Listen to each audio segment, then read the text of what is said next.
ini adalah proses penyemprotan ya teman-teman. Proses penyemprotan daripada asam amino, asam humat dan trichoderma pada fase sebelum tanam teman-teman ya. Nah, ini masih persiapan lahan agar lahan kita kembali menjadi subur teman-teman. Kita pertama aplikasi asam humat teman-teman ya. Asam humat kemarin kita membuat dari topsoil, humus hutan, yang kita fermentasikan menggunakan gula Jawa atau gula merah, kemudian trichoderma, lactobacillus, saccharomyces, dan golongan bakteri tanah yang lain. Kita formulasikan dalam bentuk cair ya teman-teman. Terus yang kedua kita membuat asam amino ya teman-teman dari ikan laut teman-teman. Terus yang ketiga kita membuat trichoderma ya dari lahan ini sendiri teman-teman ya. Itu ada pohon bambu. Nah, itu di bawah pohon bambu kita biasa mengambil trichoderma dari bawah pohon bambu. Ini adalah aplikasi asam amino, asam humat dan trichoderma sebagai awal persiapan tanam teman-teman ya. Ini dengan biaya yang sangat murah teman-teman, karena seluruh nutrisinya itu kita bikin sendiri teman-teman. Jadi pada tanggal 21 Oktober ini hari Senin kita aplikasi asam amino, asam humat dan trichoderma. Tadi untuk dosisnya pada konsentrasi 1050 ppm teman-teman ya. Nah, ini dosis tinggi teman-teman. Kalau 1050 ppm kita aplikasikan, kalau ada tanamannya pasti tanamannya terbakar teman-teman. Untuk tanaman kita aplikasi biasa di 100 ppm teman-teman ya. Oke. Untuk fungsi daripada asam humat yang pertama adalah agar tanah ini bisa kembali subur dengan penambahan bahan organik dari asam humat. Asam humat apabila disemprotkan ke tanah atau diberikan ke lahan akan menghancurkan agregat-agregat tanah teman-teman, yang tadinya tanahnya kurang gembur menjadi gembur teman-teman ya. Nah, konsistensinya menjadi konsistensi gembur teman-teman, jadi mudah diolah. Terus yang kedua, asam humat akan meningkatkan kemampuan tanah KPK teman-teman ya, kapasitas pertukaran kation. Jadi meningkatkan kemampuan tanah untuk melepaskan unsur hara agar unsur hara itu bisa diserap oleh akar tanaman. Jadi asam humat berfungsi juga untuk menghelat atau mengikat daripada unsur-unsur logam yang ada di dalam tanah teman-teman ya, agar unsur logam itu berikatan dengan organik asam humat. Dan dari unsur logam biasanya itu berikatan dengan unsur hara utama seperti fosfor, nitrogen. Nah, itu bisa dilepaskan dan nantinya bisa tersedia dan diserap oleh akar tanaman teman-teman. Nah, asam humat juga akan meningkatkan daripada laju perkembangan mikroorganisme tanah teman-teman ya. Nah, terus fungsi asam amino diberikan ke tanah akan menyuburkan tanaman juga teman-teman ya. Karena asam amino yang pertama adalah tinggi daripada proteinnya. Itu kandungan daripada protein 18%-nya adalah nitrogen murni teman-teman ya. Jadi dengan kandungan protein yang tinggi otomatis akan menyuplai daripada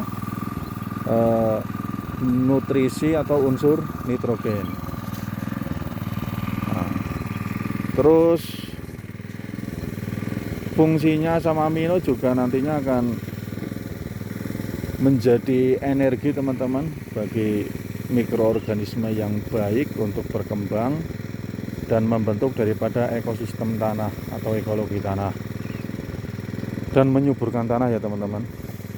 Terus selanjutnya trichoderma sebagai pembenah tanah atau bakteri lokal, mikroorganisme lokal, jamur ya dari golongan bumi atau agensia hayati yang nantinya berfungsi sebagai perbaikan tanah atau pembenah tanah teman-teman ya. Ini kita aplikasi dosis tinggi teman-teman ya, agar nanti tanahnya cepat siap. Untuk karakter mangsa kelima atau pranata mangsa yang kelima, mangsa kelima yang dimulai dari tanggal 13 Oktober teman-teman sampai nanti tanggal 9 November itu sudah mulai turun hujan teman-teman ya, mangsa labu. Walaupun kemarin sempat hujan beberapa hari, 4 hari, terus sekarang sudah tidak hujan lagi teman-teman ya. Dan petani di sini sudah menyiram lagi dengan mengambil air dari sungai teman-teman ya, atau mata air. Untuk mangsa kelima, dari keilmuan petani atau dari biasa yang disebut ilmu titen Jawa, itu adalah termasuk waktu atau mangsa yang bagus untuk tanam teman-teman ya. Jadi sebaik-baik tanam kalau menurut para pengamat itu tetap mangsa ke-6 ya, nanti setelah 10 November sampai tanggal 21 Desember teman-teman.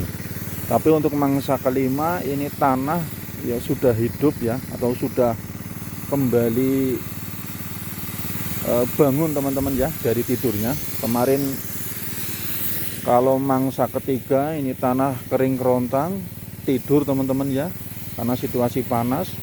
Dan juga kemarin mangsa keempat itu tanah masih baru bangun istilahnya teman-teman ya, masih belum bisa bekerja maksimal. Tapi kalau sudah masuk mangsa kelima ini tanah sudah lumayan bangun ya, ada 50% teman-teman ya, tapi nanti di 100%-nya itu di mangsa ke-6. Jadi untuk kondisi cuaca saat ini itu air sudah mulai hangat teman-teman ya, terus kondisi tanah sudah mulai dingin dan udara ini tidak begitu panas. Tapi untuk di Kecamatan Batur ini terkait mangsa kelima ini kemarin untuk serangan daripada busuk daun itu sangat tinggi teman-teman ya, karena cuaca yang ekstrim. Biasa nanti sebentar bisa turun hujan, terus kemudian panas yang begitu luar biasa teman-teman. Oke teman-teman, itu yang bisa saya laporkan.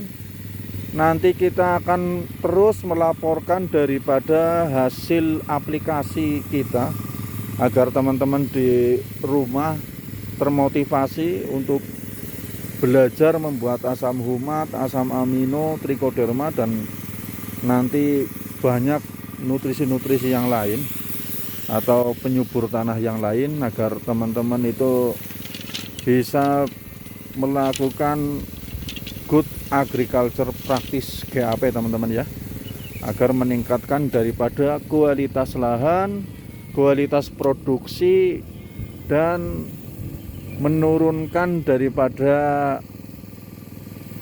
modal untuk pembiayaan sarana produksi tanaman teman-teman ya. Demikian yang bisa saya laporkan. Terima kasih telah mengikuti channel ini. Saya akan terus belajar dan ikuti teman-teman ya, akan saya sajikan daripada hasil real penelitian kita di lapangan teman-teman ya. Oke, demikian. Salam pertanian Indonesia dari Kabupaten Banjarnegara. Saya Arif Pambudi melaporkan teman-teman. Assalamualaikum warahmatullahi wabarakatuh.